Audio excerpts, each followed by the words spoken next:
नमस्कार मित्रांनो, मी अजिंक्य पाटील.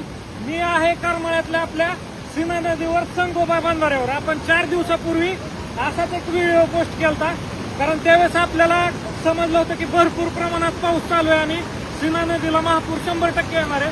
त्या दिवशीपेक्षा गंभीर परिस्थिती आज आहे मित्रांनो. सीना नदीनं परत रौद्र रूप धारण केलेलं आहे आणि जोरदार पाऊस चालू आहे. प्रशासनाला हात जोडून विनंती, कारण कोळेगाव धरणाच्या खाली प्रशासनानं हाय अलर्टवर राहायचंय. 100% पूर येणार आहे. त्या दिवशीचीच परिस्थिती परत उद्भवणार आहे. माझं प्रत्येक शेतकऱ्याला सीना कोळेगाव धरणाच्या खालच्या प्रत्येक गावाला हात जोडून एक विनंती आहे, आपण हाय अलर्टवर राहावा, आपण काळजी घ्या, कारण पूर हा 100% येणार आहे.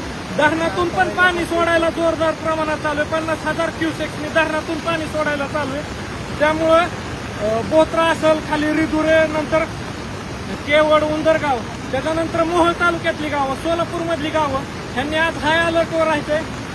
8 ते 10 तासात खाली महापुराची परिस्थिती परत उद्भवणार आहे.